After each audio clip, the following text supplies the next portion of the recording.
প্রাণের আশা ছেড়ে সপেছি প্রাণ আমি, জেনে শুনে বিষ করেছি পান।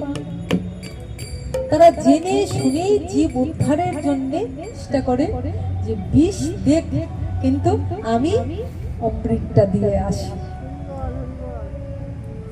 কি অমৃত? এই যে অমৃত, হরি কথার অমৃত। এই অমৃতটা পাওয়ার জন্য যেখানে সুখদেব গোস্বামী ভগবানের কথা বর্ণন করছিলেন, সেইখানে স্বর্গের দেবতারা নেমে এসেছিল। স্বর্গের দেবতারা সবাই নেমে এসেছিল। কেন নেমে এসেছিল? তারা বনে চলে গেল আরাধনা করার জন্য। সে শ্রেষ্ঠ নাকি যে সংসারে থেকে কুরুক্ষেত্র যুদ্ধ, এদিকে কুরুক্ষেত্র যুদ্ধ করছে, আবার জগৎ জীবকে উদ্ধার করার জন্য গৌর ধামে নিয়ে চলছে। গৌর কথা বলে, হরি কথা বলে, সবাইকে নিয়ে গৌর ধামের দিকে ছুটে চলছে। কে শ্রেষ্ঠ? গৃহে ভবনে থাকে গৌরাঙ্গ বলে যাবে, দাস নরোত্তম মানে তার সঙ্গ, দাস নরোত্তম মানে তার সঙ্গ।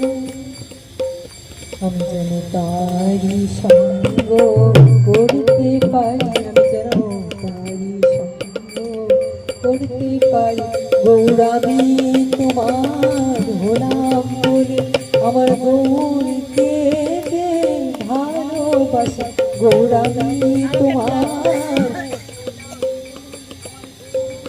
কে যে ভালোবাসি, তারি সঙ্গ করতে পারি। গৌর হরিবল, তাই গৌর হরিবল। জয় গৌরাঙ্গের জয়, জয় গৌর ভক্তগণের জয়।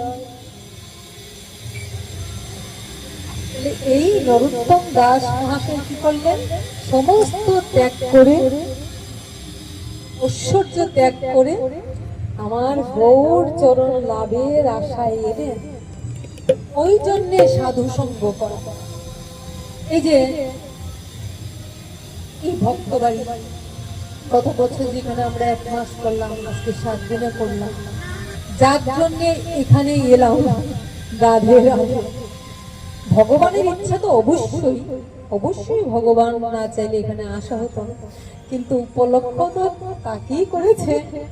হ্যাঁ, যাই হোক, তো এইটাও ভগবানের একটা বিশেষ লীলা, এটাও ভগবানের একটা বিশেষ কার্য, তাই না? ভগবান কাকে দিয়ে কি করাবেন আমরা জানি না, তাই আমাদের কার্য হলো ভগবানের কাজ করব। পরিণামের কথা ভাববো না। পরিণামে কি হবে এটা ভাবা আমার কাজ নয়।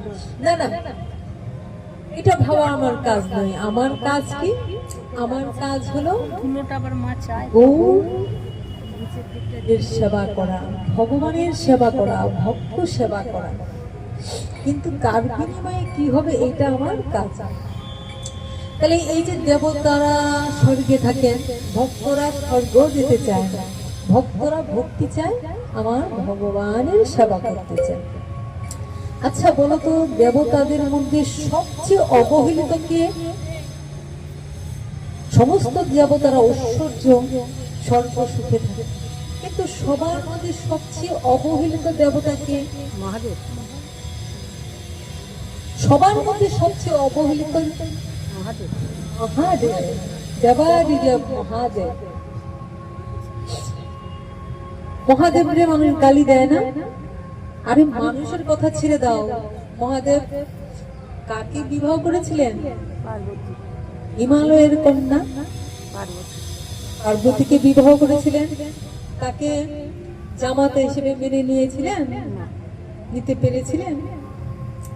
ব্রহ্মা বিষ্ণু মহেশ্বর সমস্ত দেবতাদের, ইন্দ্র থেকে ধরে সমস্ত দেবতাদের সম্মান দিয়েছেন, আমন্ত্রণ জানিয়েছেন, কিন্তু শ্বশুর মশাই কি করেছিলেন? মহাদেবকে বাইরে ত্যাগ করেছিলেন। কিসের জন্য? ওই বেশভূষা পোশাকের জন্য। কারণ সবাই অলঙ্কৃত, অলংকার পরা, স্বর্গের ঐশ্বর্য করা, স্বর্গের সাজে সজ্জিত। আর দেবাদিদেব মহাদেব সব পোষ্য ত্যাগ করে ছাই ভস্য মেখে পাগল সেজে আছে।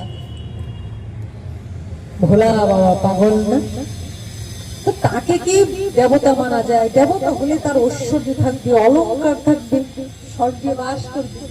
যে কিনা ঐশ্বর্য নেই, অলংকার নেই, সে আবার কিসের দেবতা?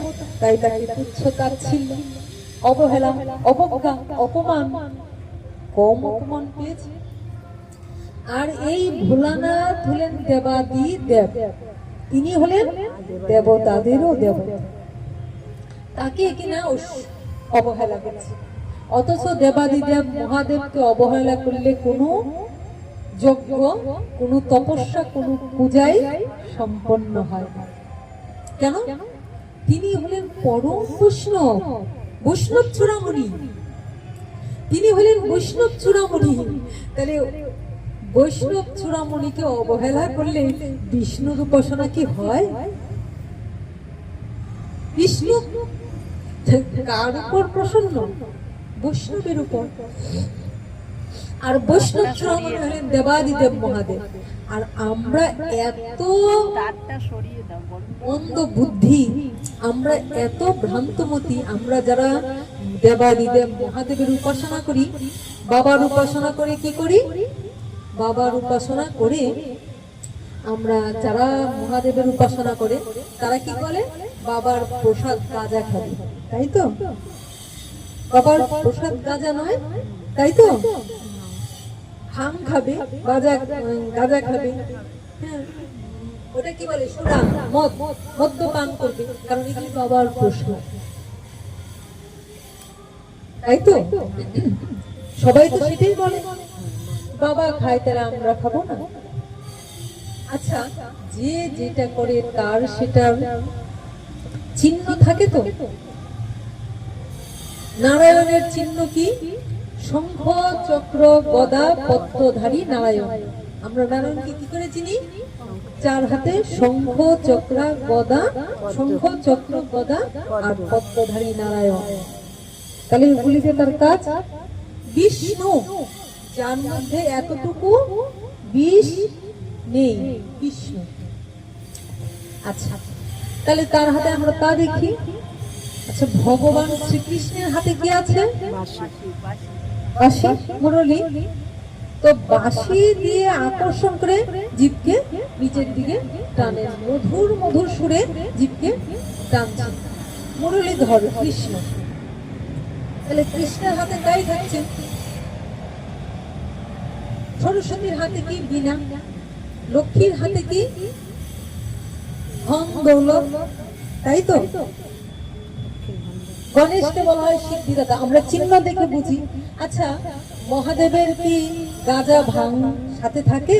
দেখেছো কোনো ছবিতে, মূর্তিতে?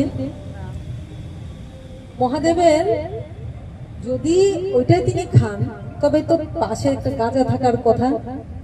কিন্তু মহাদেবের পাশে গাঁজা বা মদ্যপান ওইগুলি কি পাশে আছে? কিন্তু আমরা এত মন্দমতি, আমরা এত ভ্রান্ত বুদ্ধি, আমরা যে দেবাদিদেব মহাদেব চরম পরম বৈষ্ণব চূড়ামণি, তাকে আমরা চিনি না। পাগল ভাবি, অলংকার নেই, সজ্জা নেই, শ্মশানে পড়ে থাকে। কারণ তিনি তো জানেন, আরে এই দেহ তো শ্মশানেই যাবে, এই দেহ তো শ্মশানেই পড়ে রবে। শুধু ধুলি, শুধু ছাই, মূল্য যার কিছু নাই, মূল্য তার বড় সমর্পণ। এই দেহ যে শ্মশানেই পড়ে ছাই হবে, তাই তো তিনি শ্মশানেই পড়ে থাকেন। তাকে আমরা বলি গাঁজা খায়। আচ্ছা, পেতে পারে এমন মুড়ো, মানে উনি যে বেভুর নেশায় বিভোর হয়ে থাকেন। কিসের নেশায়? নামামৃত সুধার নেশায় বিভোর হয়ে থাকেন। কি? কৃষ্ণ কৃষ্ণ কৃষ্ণ কৃষ্ণ হে, হা কৃষ্ণ, হা কৃষ্ণ বলে কাঁদেন। বিষ্ণু উপাসনা করেন, হরি নারায়ণে নারায়ণে হরি হরি, হরি নারায়ণে নারায়ণে হরি হরি, নারায়ণ হরি নারায়ণ হরি নারায়ণে নারায়ণে হরি হরি। কৃষ্ণ কৃষ্ণ কৃষ্ণ হে কৃষ্ণ কৃষ্ণ কৃষ্ণ হে কৃষ্ণ কৃষ্ণ কৃষ্ণ হে কৃষ্ণ কৃষ্ণ কৃষ্ণ হে। যে কিনা কৃষ্ণ নামে মাতাল হয়ে পড়ে থাকেন, ভক্ত বৈষ্ণব যারা, তারও নেশায় থাকেন। কিসের নেশায়? ওই ভাবের নেশায়, কৃষ্ণ প্রেমের নেশায়, নামামৃত সুধার নেশায় মাতাল হয়ে থাকে। আর ওই মাতাল দেখে জাগতিক যারা নেশা করে তারা বলছে ওই বাবাও নেশা করে। ভূত নেই, দেবতাদের মতন সাজ নেই, সজ্জা নেই, ও দেবতা নাকি, ও ভাঙ খায়, আমরা বাবা আর একটা নাম আশুতোষ, অল্পতে সন্তুষ্ট, কিছুই চাই না। এমন পাগল, মানে বিচার করার শক্তিও তার নেই। মানে কৃষ্ণ নামে এমন বেবুর থাকে, কে কি চাইছে, কি কারণে চাইছে ওইটাও বুঝে না। চাইছে আর দিয়ে দিচ্ছে, পরে কি ক্ষতি হবে এটাও চিন্তা করে। এই হলো বাবা। মানে কৃষ্ণ নামে ডুবে, হরি নামে ডুবে এমন বিভোর থাকে, জগৎ ধারণা নেই। তো গা যা কথাটা যে না, গতে গভীর, গভীর, আর বর্গীর জতে জ্ঞান, গভীর জ্ঞানে ডুবে থাকেন হলেন বাবা ভোলানাথ। গভীর জ্ঞান সাগর, এত গভীর জ্ঞান সাগর মন্থন করেন, জ্ঞানে ডুবে টইটুম্ব। আমরা বলি না গঙ্গায় ডুবে স্নান করতে হয়। দেখো, গঙ্গায় ডুব দেওয়ার না পর্যন্ত, গঙ্গা গঙ্গা বললে কাজ হবে না। গঙ্গার কাছে গিয়েও যদি বসে থাকো তাও কিন্তু পবিত্র হবে না। যদি গঙ্গায় অবগাহন করো, ডুব দাও, তবে গঙ্গা স্নানের ফল সাময়িক পাবে, পবিত্র হবে সাময়িক। কিন্তু বৈষ্ণব দর্শন করলেই পবিত্র হওয়া যায়, তাই হরি। আর এই গঙ্গার উৎপত্তি কোথায়? মহাদেবের জটা।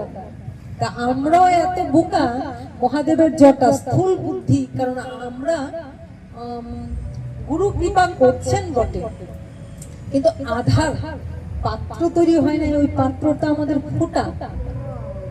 কি দিয়ে ফুটো? কাম, ক্রোধ, লোভ, মদ, মোহ, মাৎসর্য দিয়ে ফুটা, ছিদ্র ছিদ্র রয়ে গেছে। কারণ কামনা বাসনা না হলে আমরা ক্রোধ করছি, রাগ করছি, অভিমান করছি, মান অভিমান করি। তার জন্যে গুরু দিচ্ছেন বটে, ওখানে ধরে রাখতে পারছেন। একজন কলসি নিয়েছে, নিয়ে একটা কুয়োতে জল তুলেছে, তুলে বলছে কি, কুয়া থেকে জল তুললাম তো পুকুর থেকে তুললে মনে একটু বেশি হবে। ওই কলসিটা নিয়ে গিয়ে পুকুরে ডুবিয়েছে। আচ্ছা, কলসিতে যতটুকু জল উঠবে ততটুকুই তো উঠবে, তো পুকুর থেকে অতটুকুই উঠছে। মনে মনে ভাবছে না, নদীতে গেলে বেশি পাবো, নদীতে গিয়ে ডুবিয়েছে, ওইটার মধ্যে যতটুকু হয় ততটুকুই। বলছে তাহলে সাগরে যাই, বেশি পাওয়া যাবে। কিন্তু আধার পাত্র, যতটুকু পাত্র ততটুকুই নিতে পারবে, নিতে পারবে না। কেউ যদি গুরু কৃপায় ছিদ্রগুলিকে ছাড়িয়ে দিতে পারে, বন্ধ করে দিতে পারে, গৌর হরি বল, গুরু কৃপায় তার দিব্য দৃষ্টি খুলে যাবে। ওই যে শিবের মাথায় জট, জটা থেকে দেখতে পাচ্ছি গঙ্গা বেরোচ্ছে। আরে ওইটা স্থূল গঙ্গা। আমরা ইহ জগতের জীবকে বলছে, ওরা তো বুঝবে না, তাই স্থূল গঙ্গা, ওই গঙ্গা থেকে ডুব দাও। আসল গঙ্গা কি? জ্ঞান গঙ্গা। গৌর হরি বল। জ্ঞান গঙ্গা সাগরে ডুবে ডুব দিতে বলেছে। মহাদেবের এত জ্ঞান গঙ্গা, গঙ্গার জল যে পবিত্র, কিন্তু তার ভিতরে এত জ্ঞান গঙ্গা, যেই গঙ্গার জল দিয়ে সমস্ত জীবকে উদ্ধার করে নিয়ে চলছে। কৃষ্ণ কথায়, হরি কথায় গভীর ঈশ্বরীয় তত্ত্ব গঙ্গায় স্নাত করিয়ে চলছে। এখন কি তোমরা পবিত্রতা অনুভব করছো না? হৃদয়ে শান্তি অনুভব করছো না? তাহলে ওই জ্ঞান গঙ্গা তাই, আর স্থূল বুদ্ধিতে আমরা বলছি ওই গঙ্গায় ডুবতে হবে। যতক্ষণ পর্যন্ত আমরা এই তত্ত্বগুলি রিয়ালাইজ উপলব্ধি না করতে পারবো ততক্ষণ আমাদের স্থূল বুদ্ধিতেই থাকতে হবে। কিন্তু যখন আমরা গুরু কৃপায় অনুধাবন করব যে গঙ্গায় ডুব দিলে তোমার যত পুণ্য হবে, সাধু দর্শন করে সাধু বদনে যখন হরিকথা শ্রবণ করবে তার চাইতে তুমি অনেক বেশি পবিত্র।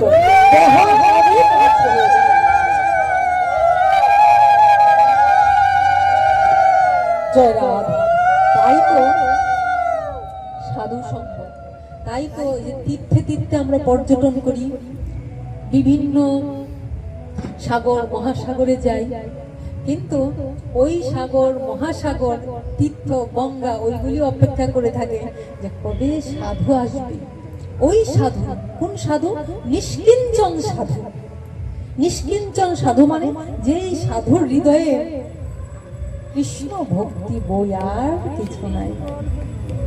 নিষ্কিঞ্চন সাধু, যার হৃদয়ে কিছু কামনা বাসনা নাই, কিচ্ছু চাওয়ার নাই, কৃষ্ণ বই আর কিছু নাই।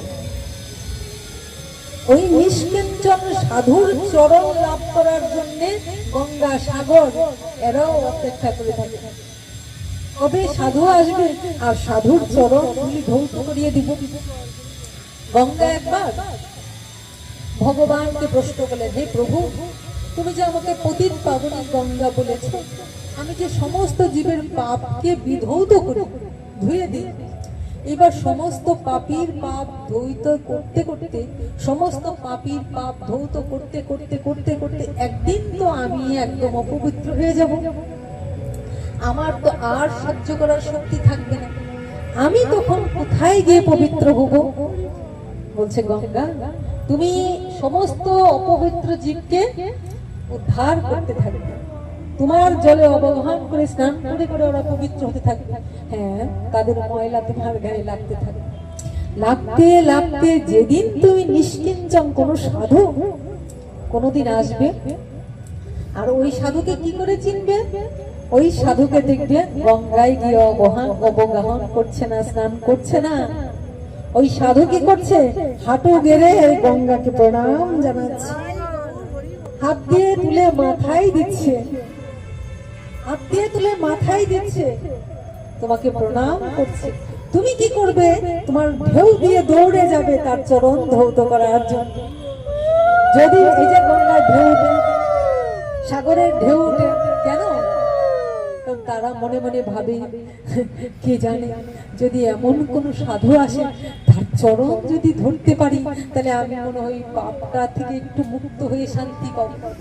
তাই ওই ঢেউগুলি ভগবানের ইচ্ছায়, ওই ঢেউগুলি তরঙ্গগুলি উঠে দৌড়ে যায়, যদি একটু চরণ ছুঁয়ে দিতে পারি তাহলে আমি মুক্তি পাই।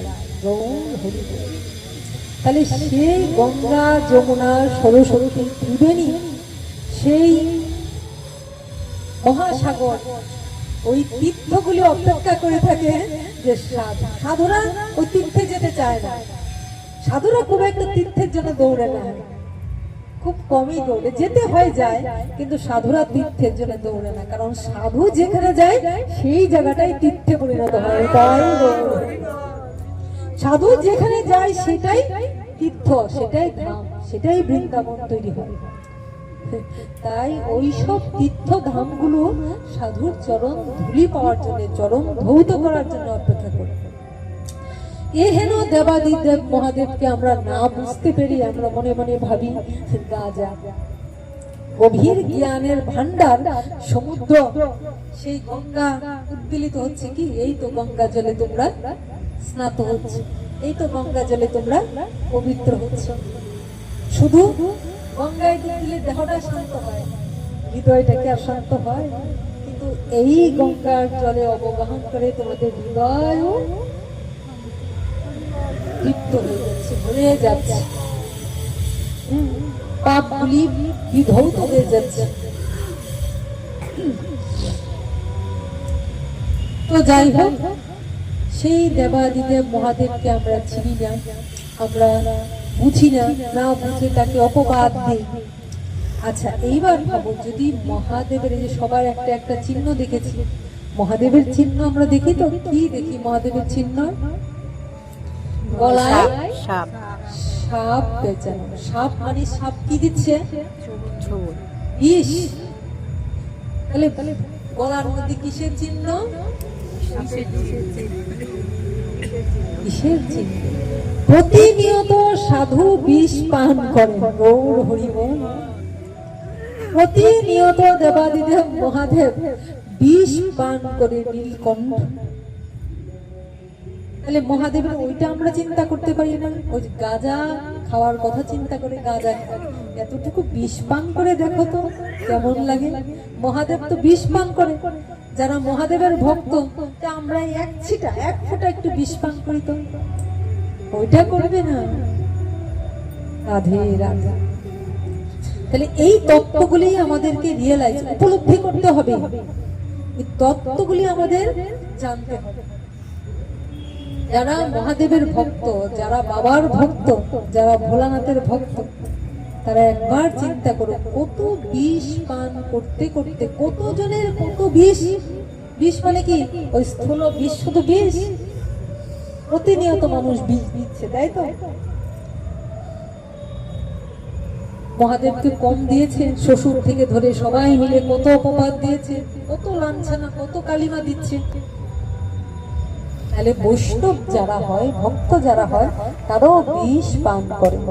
কবি ঠাকুরের ভাষায় যেন বলতে হয়, জেনে শুনে বিষ করেছি পান, আমি জেনে শুনে বিষ করেছি পান, প্রাণেরও আশা ছেড়ে সপেছি প্রাণ, আমি জেনে শুনে বিষ করেছি পান, আমি জেনে শুনে বিষ করেছি পান, প্রাণেরও আশা ছেড়ে সপেছি প্রাণ, আমি জেনে শুনে বিষ করেছি পান। তারা জেনে শুনে জীব উদ্ধারের জন্য ঘরে বসে থাকে, কি যথা সম্ভব যতটা কুলায় তার চেয়ে তো বেশি চেষ্টা করে যে বিষ দেখ, কিন্তু আমি অমৃতটা দিয়ে আসি।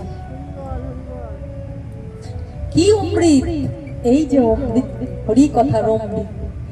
এই অমৃতটা পাওয়ার জন্য, যেখানে সুখদেব গোস্বামী ভগবানের কথা বর্ণন করছিলেন,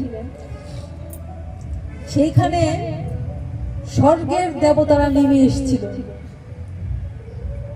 স্বর্গের দেবতারা সবাই নেমে এসেছিল। কেন নেমে এসেছিল? ঘোড়া, কলসি এগুলি নিয়ে এসছে। কি নিয়ে এসছে? শুকদেব গোস্বামী উচ্চ মঞ্চ পরিবসে, মানে শুকদেব গোস্বামী যখন এলেন, পরীক্ষিত মহারাজ যার মৃত্যু আসন্ন, অভিশপ্ত, মৃত্যু হবে, আমরা অভিশপ্ত, আমাদেরও মৃত্যু সন্নিকটে, আমরা বুঝতে পারি। তখন এই পরীক্ষিত মহারাজ কি করেছিলেন?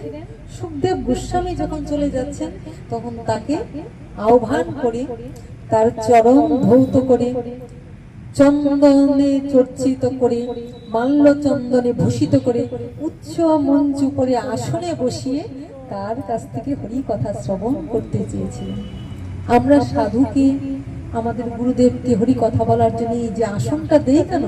কারণ ওই আসনটুক দিয়ে যখন আমরা শ্রদ্ধা ভক্তি সহকারে যখন আমরা হরি কথা শ্রবণ করব, আমরাও অমৃতময় হয়ে উঠব। এটাই বিধান। ওই শুকদেব গোস্বামী কি করেছিলেন? তাকে সাদরে সম্ভাষণ করে, তাকে উচ্চ মঞ্চ পরি বসিয়ে তার কাছ থেকে হরি কথা শ্রবণ করছিলেন। চারদিকে থেকে মহর্ষি, দেবর্ষি, অঙ্গিরা, বিশ্বামিত্র, বৈশিষ্ট্য সমস্ত ঋষিরা ছুটে এসছে, আর দেবতারা উপর থেকে নেমে আসছে। কি সর্বনাশ! দেবতারা যে অমৃত পান করতে পারে না, মানুষ হয়ে, মনুষ্য হয়ে অমৃত পান করছে। অমৃত পান করলে কি হবে? মর মানুষ অমর হয়ে যাবে, মৃত্যুর পরপারে চলে যাবে। জীবন ও মরণের সীমানা ছাড়াই বন্ধু হয়ে আমার রয়েছে দাঁড়াই। জীবন ও মরণের সীমানা ছাড়িয়ে যে দাঁড়িয়েছে আর সন্ধান পেয়ে যাবে। তো মনে মনে ভাবছি, মরু মানুষ অমৃত পান করে অমরত্ব লাভ করবে, আর আমরা দেবতা হয়ে স্বর্গে বসে আছি। তাড়াতাড়ি তারা ওই স্বর্গের অমৃত নিয়ে এলো, কলসি ভরে ভরে, ঘড়া ভরে ভরে অমৃত নিয়ে এলো দেবতারা। কি করে? ছদ্মবেশী সাধারণ মানুষের মতো ঘড়া ঘড়া কলসি নিয়ে এলেন। এসে বলছে যে আমাদের এই অমৃতটা আপনি নেন, আরো কি চান স্বর্গে আমাদের সব আছে। কলসির কলসি অমৃত দান করব, বিনিময়ে আমাদেরকে আপনি যে অমৃত দিয়েছেন সেই অমৃতটা আমাদের দান করে। জয় রাধে। স্বর্গের যত অমৃত আছে সব আপনাকে দান করব, বিনিময়ে মানুষকে যে দিচ্ছেন অমৃত, সেই অমৃতটা আমাদের কিঞ্চিত দান করে। শুকদেব গোস্বামী বললেন, ঠিক আছে, তোমরা অমৃত চেয়েছ, অমৃত না হয় দান করতাম, কিন্তু ওই যে বিনিময় করতে চাইলে, ওই যে বিনিময় করতে চাইলে, গিভ এন্ড টেক পলিসি, আমি কিছু দিব স্বর্গের অমৃত, বিনিময়ে তুমি আমাদের ওই অমৃত দাও, তাহলে তো হবে না। কারণ সমান সমান জিনিস না হলে কি পাল্টা পাল্টি করা যায়? তুমি এইটুক দিয়ে তুমি যেটা বিশাল, যেটাকে অর্থ দিয়ে কেনা যায় না, অমূল্য, অমূল্য কথার মানে কি? যাকে মূল্য দিয়ে কেনা যায় না, যে জিনিসটা কিনতে মূল্য নির্ধারণ করা যায় না।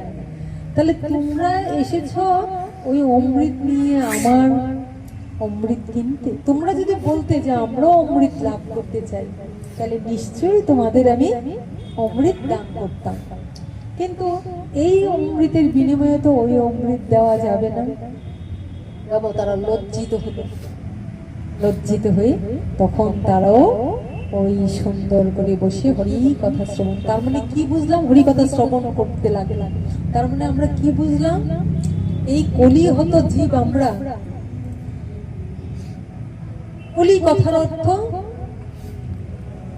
কলঙ্ক, কলি কথার অর্থ কলমশ।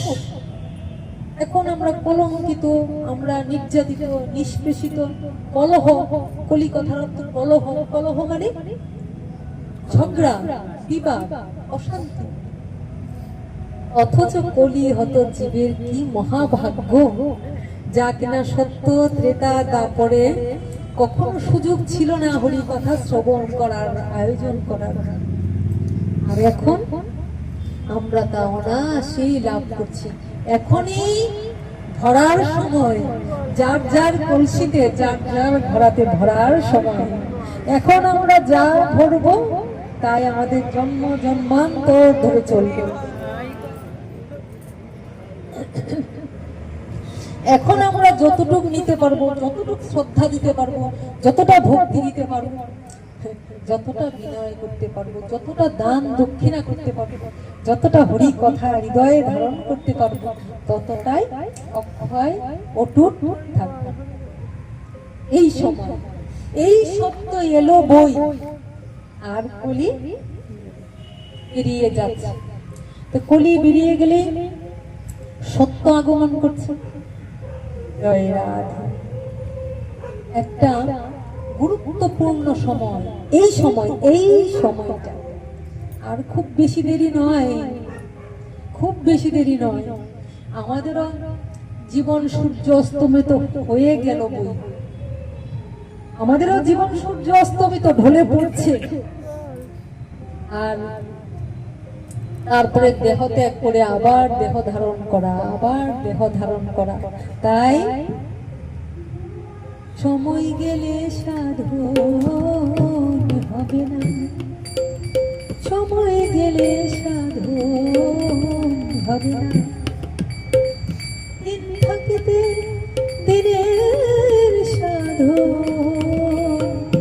কেন বুঝলে না ওহো মন কেন জানলি না সময় গেলে সাধন হবে না। সময় যে চলে যাচ্ছে, গোনা দিন শেষ হয়ে যাচ্ছে, যা করতে হবে এক্ষুনি করতে হবে, যা করতে হবে এখান থেকেই নিতে হবে, আর কোনো উপায় নেই। মরে গেল, ছেলে নিয়ে পিণ্ডি দিল, কামনা করলো নিতাই গৌর, ও দিয়ে কি হবে?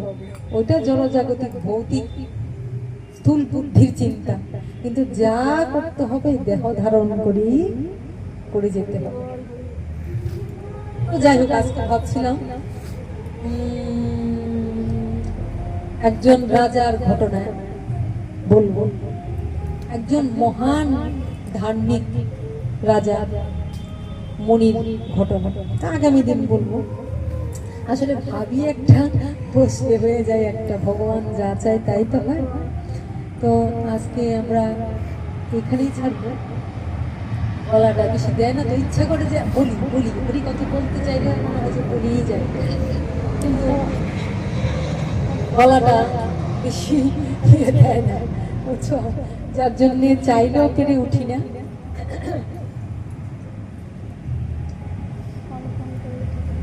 কালকে দিন হবে মনির ঘটনাটা, রাজার ঘটনাটা। মহান রাজা,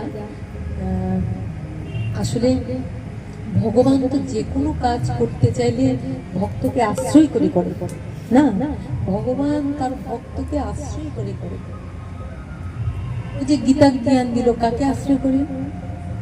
পঞ্চপাণ্ডব ছিল, কিন্তু কাকে আশ্রয় করলো? অর্জুন, অর্জুনকে আশ্রয় করলো। এই যে ভাগবত পেলাম, কাকে আশ্রয় করলো? পরীক্ষিত রাজাকে। শুকদেব গোস্বামী ভগবান আশ্রয় করলো।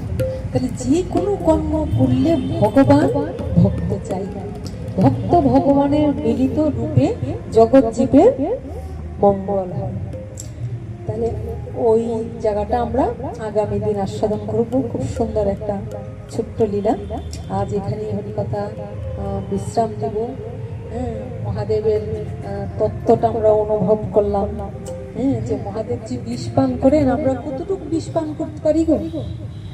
কিসের জন্য বিষ পান করেছিলেন? দেবতাদের অমৃত দান করবেন, নিজে বিষ পান করলেন।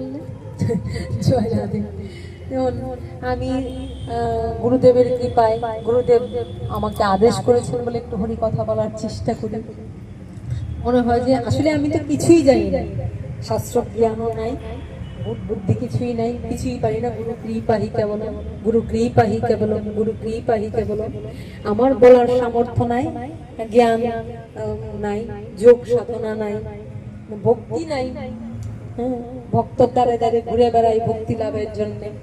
তবে হ্যাঁ, আমার গুরুদেব আমাকে দিয়ে যাব না, আমি গঙ্গা জলে গঙ্গা পূজা করে যাই। যা কিছু বলেন আমার গুরু কৃপায় আমি বলব। গুরুদেব চেয়েছিলেন যে তুমি হরি কথা বলবে, তাই বলব।